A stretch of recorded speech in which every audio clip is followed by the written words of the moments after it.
because we must bring it into the spotlight and not pretend that it is not happening.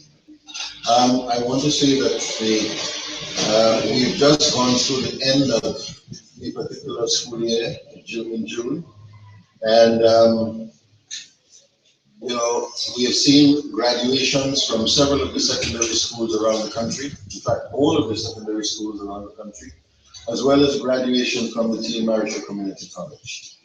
And every year, at around this time, 2,000 students leave school. What we have, in fact, is about 2,000 students leaving the high schools, the secondary schools, about 1,000 more or less leaving CAMCC, but 1,000 of those who are leaving the high schools or the secondary schools will go into CAMCC in September. Nevertheless, between June and September, we have about 3,000 graduates or graduates from school and are out there. And there's no opportunity for short-term employment for these 3,000 people. And in September, we will see more or less 1,000 of them going into school, but still, the net result is that you have 2,000 young persons joining the workforce since June of this year. And the question is, what is the plan that the government has in place for these young persons? The government has not set forth any plan for dealing with the employment situation for these young persons. 2,000 persons is a significant addition to the workforce in a country that perhaps has just about 56 or 57,000 people in the entire workforce. And this is of special concern because the unemployment situation in the country as a whole, while it is about 30% according to the government, we've said quite clearly that by our calculations, unemployment in Grenada today is somewhere between 35 and 37%, but the government says unemployment is 30%. Even if we accept that unemployment is 30% across the board on average in the country as a whole, we have a situation in which, by the government's own admission, unemployment among young people is 50% or over 50%. And this number has been corroborated by a recent publication from the United States looking at the unemployment figures for all of the OECS countries, for all of the Caribbean countries, and confirming that Grenada's unemployment situation among young people is in excess of 50%.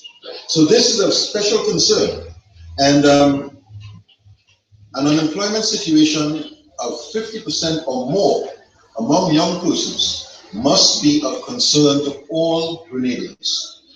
It is leading quite evidently to frustration among the young people. We are seeing increasing signs of hopelessness among the young persons. We are seeing signs of manifesting themselves in the form of increased violence among young people, venting their anger and frustration, increased crimes in some areas, increased incidents of gambling, and even in some cases, reports of young women forced into situations where they may have to compromise their relationships with men in order to realize some of their needs. Now, this is not an ideal situation. It is not good for the young people. It is not good for Grenada. And it points the country, it pushes the country into a moral environment, a moral situation in which no one in Grenada really wants. The government has a responsibility to the citizens and especially to the young people. And this government has made a number of pronouncements about plans it has to create jobs for Grenadian people, especially the young people, through a number of projects that are going to come on stream, that are going to create thousands of jobs. I can point you to, for example, to a project that the government about 2 years ago passed a law regarding free trade zones and free trade and processing zones, in which they said that they had entered into an agreement with a Brazilian company known as Urbaniza. They passed a new law in the parliament to create a zone which the government said would have created thousands of jobs for young people. This project, as you may recall, is something that the National Democratic Congress administration started discussions with that same Brazilian firm back in 2011. We are now in 2016. The government said over 2 years ago it had now decided to go ahead with this project after scoffing at it in the beginning.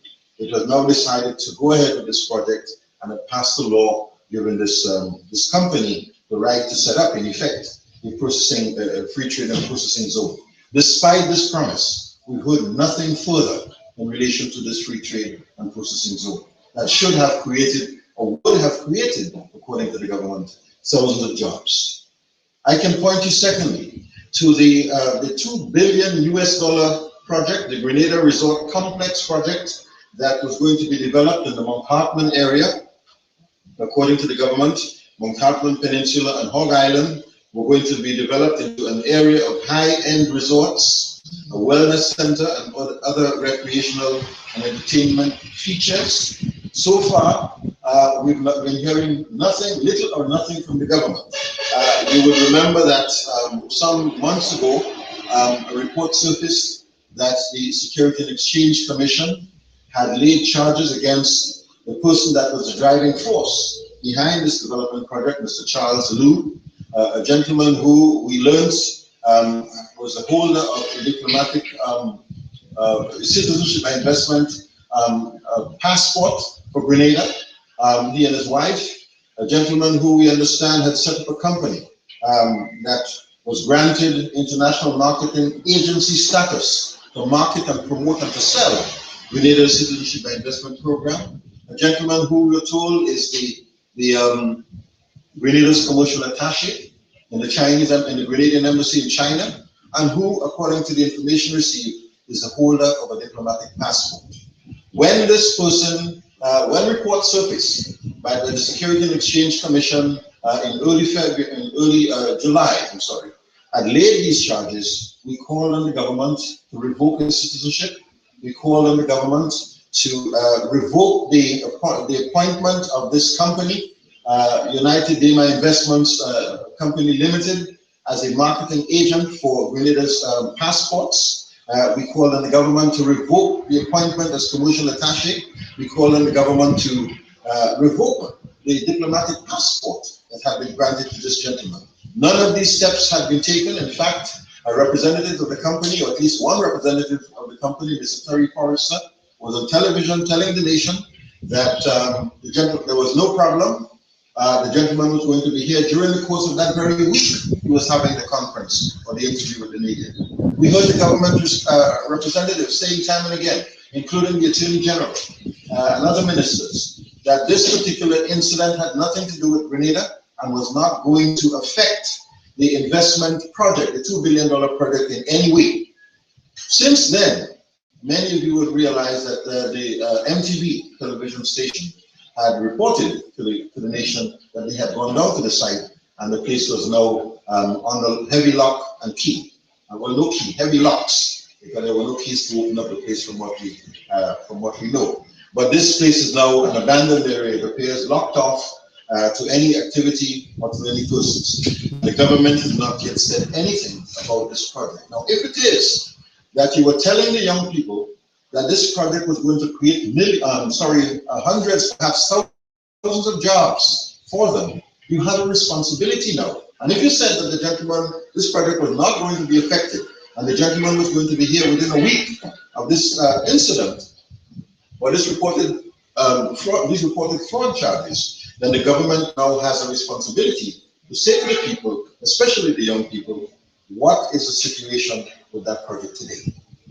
Thirdly, the government announced, as you may recall, that it was liberalizing the energy sector, that it has now passed laws that would allow for the entrance of renewable energy companies, investments in renewable energy, that it had laid the foundation to attract renewable energy companies that would invest in Grenada, creating jobs for a number of young people and lowering the cost of electricity. Well, the market is now a liberalized, the environment is now a liberalized environment. We have not heard a single word from the government about its plans to attract renewable energy firms into Grenada. Its plans to invest in this area. Where are the investors that the government said it had lined up waiting to come to Grenada? We have not heard anything. And all of these promises, these empty promises that have been made to the young people, raising their hopes and their expectations only for those hopes and expectations to be dashed in frustration, can only lead to anger, can only lead to resentment, can only lead to a situation in which our young people can be driven to extreme behavior, especially as it relates to possible crimes, drugs, gambling, and other forms of unpleasant and undesirable social activity. So this is an important development, and we want to take this opportunity to raise it. You see, the Charles Blue matter in particular creates a situation in which the uncertainty that surrounds it and the failure of the government to act on it is itself something that has great potential to hurt our country in ways that the government is not even anticipating. We learned recently, for example, that the government of Canada has now decided to reinstate for the government and people of Mexico, reinstate the opportunity for them to travel to Canada without having to have a visa to enter Canada. This is something which was denied to Grenadian citizens. That privilege was denied to Grenadian citizens back in 1991 or 92, when the government had engaged in activities selling the passport, had engaged in activities that the Canadian government considered undesirable as far as the sale and use of the Grenadian passport was concerned. And the Canadian government decided it was no longer going to allow that privilege to Canadian citizens. This Prime Minister has made a number of promises and assurances in the past that he had engaged and had been engaging the Canadian authorities to discuss this issue. We've heard nothing about it. Perhaps this is a good opportunity in the wake of the decision by the Canadian government to restore this same privilege to the Mexican people. Perhaps it's a good opportunity for the government of Grenada and the Prime Minister to re-engage the Canadian authorities. Of course, he would be engaging them at a time when our passport has been given or sold to a gentleman who is now facing fraud charges in the United States. Our passport has been given or sold to two persons who were on the most wanted list of the Chinese government and who were caught red-handed in St. Vincent and apparently extradited to China, when in fact a basic search, a basic inquiry could have been made by the Grenadian government to the Chinese embassy right here in Grenada, and that would have shown them that these were two criminals on the run and that they had no reason to issue a passport. So the question of due diligence, the quality of due diligence that is pursued by this government is clearly going to be a factor that the Canadian government will take into account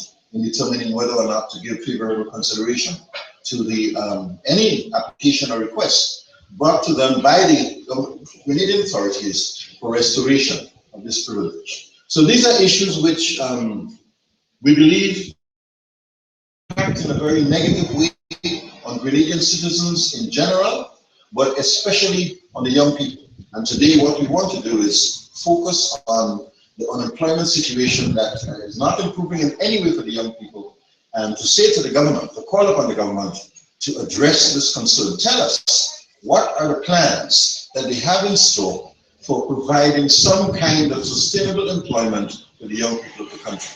We want to repeat, as we've said before, we have nothing against the Imani program as such. We see the Imani program as a stipend that is provided to young people who have no jobs.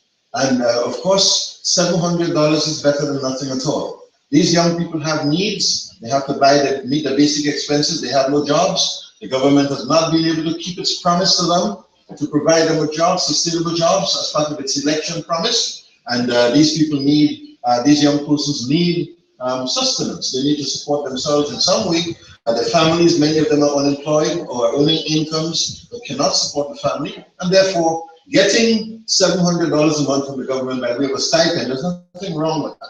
What we say, however, is that that is not enough. The government has a responsibility to provide long-term, sustainable employment opportunities for the young people. It is the responsibility of the government to create the environment that will provide for sustainable jobs. We understand and accept that the government cannot provide work for everybody.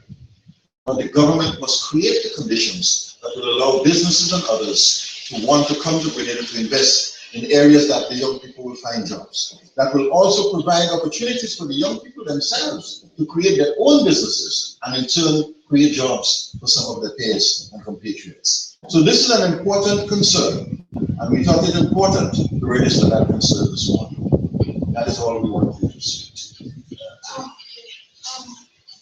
What do you recommend to deal with the unemployment situation?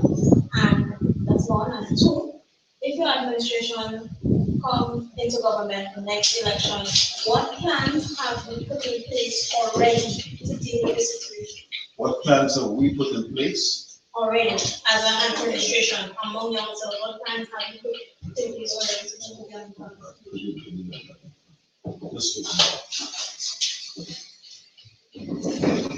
Just a minute. Yeah.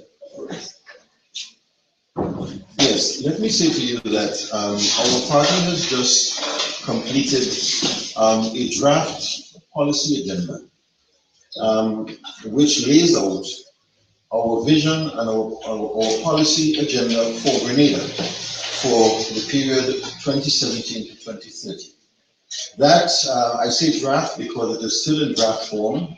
2 Sundays ago, we held a special general council of the party at which we presented that document to the delegates of the party. Over 230 delegates presented that plan to them and afforded them an opportunity to discuss it in detail and to also to make recommendations and suggestions for this particular week going forward. Among the plans that we have developed are plans for the young people. We start from the belief that the young people cannot be seen just as a problem that we're trying to solve. The young people have to be seen as a resource that we are going to try to utilize in the country. And the way to best achieve that is to put young people at the decision-making table with us. We believe that we are not, the government's responsibility is not just to give something to the young people. The young people must be directly involved in policy making and in policy implementation in the country because they are the majority. We cannot develop this country without them. We believe that if we're going to develop this country in a serious way, and they are the majority, and if we accept and understand that information communication technology is driving things in the world, and they are the ones that are best positioned, they are best wired to handle ICT. They have the drive, they have the enthusiasm, they have the talent and the energy to drive change. Then we must put them at the table with us. And in that context, among the things that we have decided that we will do is we will amend the Constitution and get them more directly involved in our peoples. Our plan for the time being is that one of the first things that we will seek to do is to amend the Constitution so as to ensure that if you have 13 members in the Senate, 3 of them must be under the age, must be at least 30 years or under, no more than 30 years old. Yes? In that way, the senators, the Constitution must stipulate that the Senate will have in it 3 persons no older than 30. And we will insist that one of those 3 must be a male and one of those 3 must be a female. In that way, when the Senate meets, you know that, when the Senate meets, you know that young people are going to be directly involved in the passage of laws, in the discussion of policy that will ensure that they are not just getting an managed of $100, but they are involved in the government itself. You would see also that in the party's own platform, policy platform, and in the party's own organizational arrangements, that we have young people directly involved in what we are doing. Now, not only do we have young people in every single party organ, every single organ of our party, every single working committee of our party has a youth on it, right? Including the management committee of the party. But in addition to that, the people that we will run in the elections, at least 3 of them are very young people, under the age of 30 also. So we are putting forward candidates. And when you see what we are trying to do, you will realize that we've put together a team of 5 young fellows, for example, You look at Ron himself, the young gentleman you just saw here, who is the Deputy Public Relations Officer of our party and a member of the Management Committee of our party. You see Tevin Andrew from Caribou, a candidate. You see Ali Dowden from St. George Northwest, a candidate. You see Ian Thomas, the president of our youth arm. All of these are young people who are all under the age of 30, who are directly engaged in what we are doing. And we have them at the table with us deciding what we are doing. We say further, when we form the government, we will reserve 2 places for junior ministers or parliamentary secretaries for young persons under the age of 30. We say also that in the selection of boards to the statutory bodies and statutory corporations, we will insist that at least 1 member of every board, of every statutory corporation, will be somebody at age 30 or under. In other words, we are going to put them at the table with us, making decisions about the young people, for the young people. We are not just talking Imani here, we're talking about the formulation and implementation of policies, yes? And that is important because at the end of the day, we cannot transform this country leaving the majority of the members of the society on the. So that's the broad policy framework that we would embark upon. But I want to say to you, in terms of job creation, the government has to see job creation not as an end in itself, but a means to an end. You see, in other words, you have to see job creation as the means by which you will empower the citizens, the means by which you will provide them with a sustainable income, you'll provide them with the self-esteem, because when you're unemployed and you're not working and you're doing nothing, it lowers your self-esteem and you feel terrible about yourself. The means by which we will raise productivity in our country, will increase our self-reliance, we will generate economic growth in the country, and at the same time, help our people and our young people to move forward. In other words, it is the development of the country and the production of the increasing of the size of the economic pie that will make life better for young people ultimately. And that is why we say one of the first responsibilities of the government is to identify those sectors of the economy that have the potential for long-term sustainable growth, because you cannot tax away the prosperity. You cannot beg your way to prosperity. You have to produce your way to prosperity.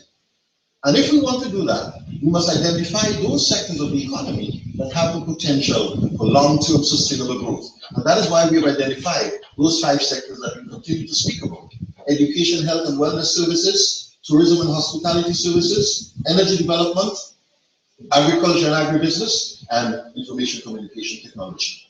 We believe that these 5 sectors are the ones that are going to change the country. And what it will do at the same time is move Grenada from being an economy with 2 pillars, agriculture and tourism, to an economy with 5 pillars. What that will do is it will increase the resilience of the country. It will diversify the economy and make the economy stronger and better able to withstand natural disasters, man-made disasters that may occur. So that if a hurricane comes and destroys the agriculture sector, another sector can hold us, can prop us up. In fact, if something happens and destroys the tourism industry or frustrates the tourism industry, another sector can prop us up. This is how we have to see it. And that is why we're saying you need a long-term sustainable approach to our development. Any other questions? Yeah, yes, of course. I want to find out, we are expecting to have a referendum on the constitution, looking forward about it every month. I'm not sure. But I also know that election, national election, on this constitutional bill sometime 2018. There is a conception that we may have those 2 elections, the referendum and the general election, within a year period. So I'm saying it's a conception. If the NDC has to decide which one of those events that they will put their effort into as far as priority? Which one will the NDC go Well, let me say, we do not control these events. I think we must start from that. Yeah? We do not control these events. We cannot tell you whether a referendum will occur. We can tell you that an election will occur or is likely to occur as a result of the constitutional requirement that it must happen, and we can say when. Part of the difficulty, part of the reason why we find ourselves in this position is precisely why we're saying that certain changes must take place in the Constitution. One of them is that a date must be fixed in the Constitution, must be enshrined in the Constitution when an election will be held, so that the Prime Minister does not have the election date in his back pocket as if it's a trump card he has in a game of foes and slam it down on the people. You see, this must not be the way that you govern a country, because at the end of the day, what people want is predictability and certainty.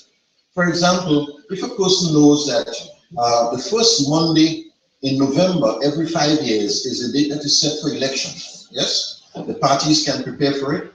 Both political parties can equally prepare for it. You know what the time frames are. You know what the deadlines are. You know when to hold the convention. You know when to hold the general council. You know when to try to raise money. You know when to do all the things that you have to do, because the dates are predicted and set for elections as they are in the United States, as they are in 83 other countries of the world at the time, at the moment. It also provides certainty for business persons. If a person, an investor, wishes to come to Grenada to invest, and they know exactly when is an election, it helps to put in perspective for them what is the investment environment into which they're coming, what is likely to happen in the months that they will come, and help them to make the best choice as to when and how to invest their monies in the country. So it affords stability, it affords predictability, and it enhances the environment for the country as a whole. What it does not do is give the ruling party an advantage, which is what they want. Yes? And we say is, let it be a level playing field. Those who have looked at our constitution before have specifically recommended, especially in the 2006 Constitution Commission, which was set up by Dr. Mitchell himself, that we must put that into the Constitution. With that not being done, and this little hide and seek, this little cat and mouse game being played with the referendum and with the Constitution, then we can't really tell you what it is and where to put priority and not priority. As a matter of fact, you know, the fact that you know, I don't it was in December of last year, on the 1st of December, sorry, on the 27th of November last year, I got a note from the United Nations Development Program, UNDP, saying that they were coming to Grenada to launch a program or a project to assist the government in the conduct of the referendum. And they wanted me to make some remarks on this event. On the 1st of December, a few days later, I got a copy of a media advisory that was issued by the UNDP. You may have seen this document yourself.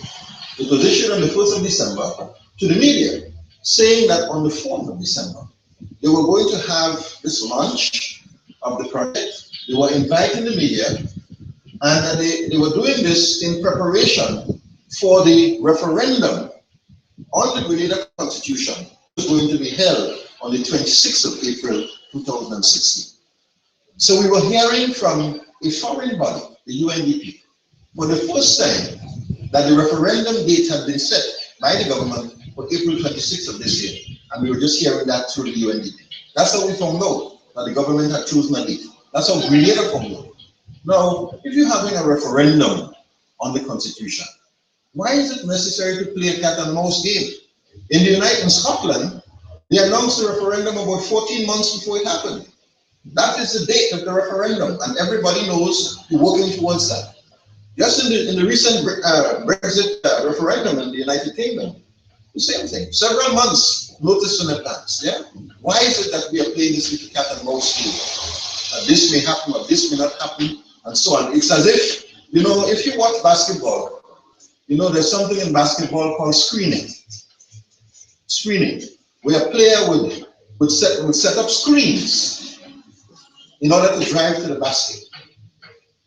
All right, it creates a screen and then drive to the basket to score his goals. Yeah, is the government using the referendum as a screening device? I don't know. Which one are they doing? When they're going to do it? I have no idea. All we say is we have to prepare as a political party. We have to prepare for whatever comes. And we are preparing for whatever comes.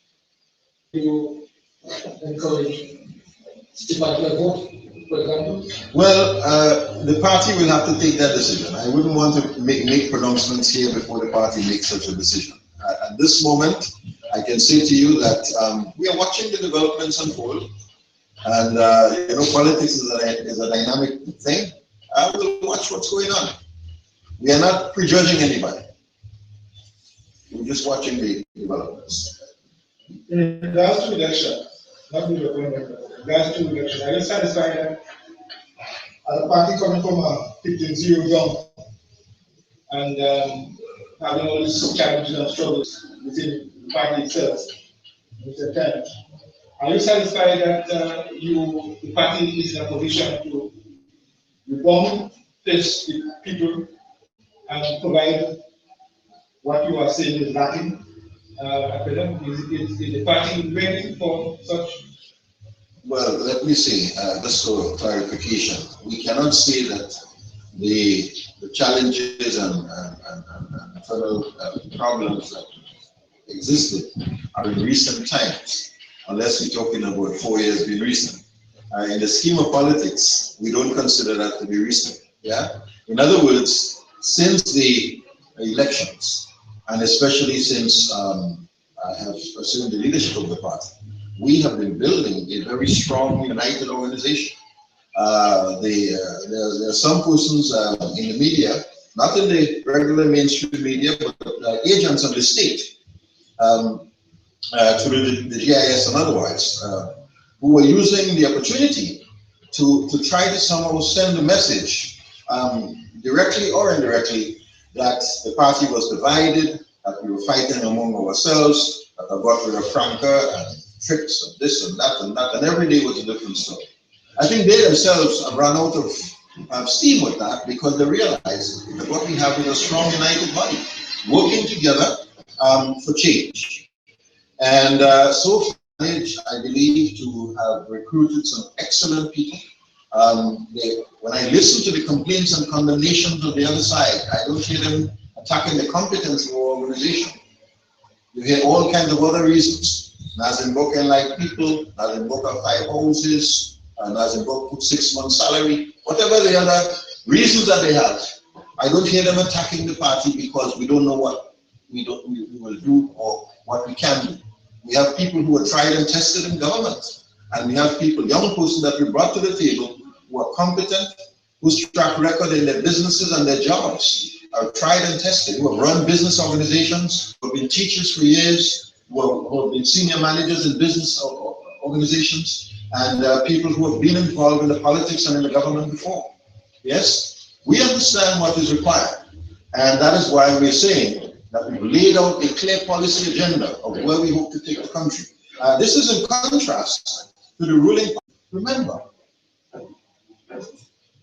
there has been no policy agenda ever by the new national party for the country. You say, well, this is a 15-year plan or a vision. Yes, the same person has been in government 10 years, since 1984. The same person has been leader of this party for 27 years. The same person has been a minister of government for so many years, leader of this party, has been prime minister for 16 and a half of the last 21 years in this country. 16 and a half. The same person is the only person who has, as prime minister, has been prime minister of Grenada for more than 1 term since independence. Every single other prime minister who has been in this country has served for 1 term or less than a term. One other has served for 4 terms, about 42% of the country's post-independence history.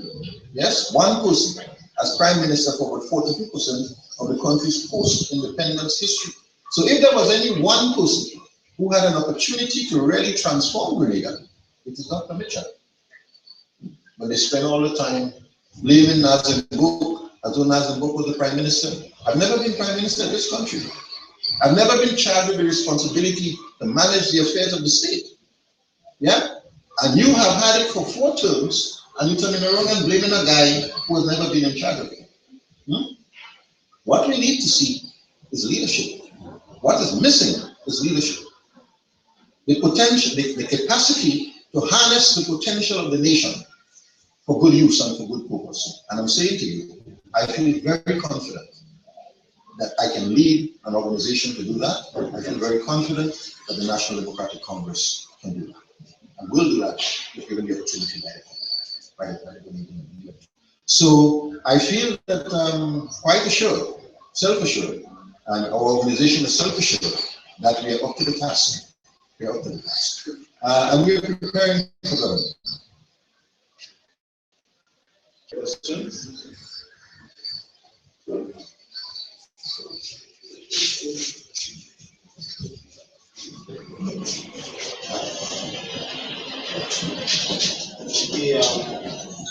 you very much for attending our press conference. Here, look forward to seeing you next week on another day. Monday is a holiday. Well, we may not have an event next week. We'll talk about it. We'll set up an event. All right. So we'll set up an event. All right. So thanks, Stephen.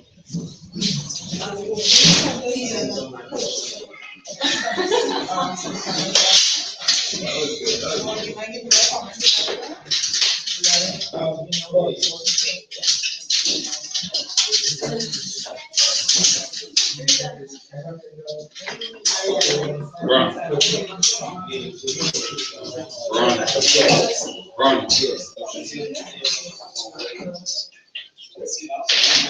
Well, I do thank for the quality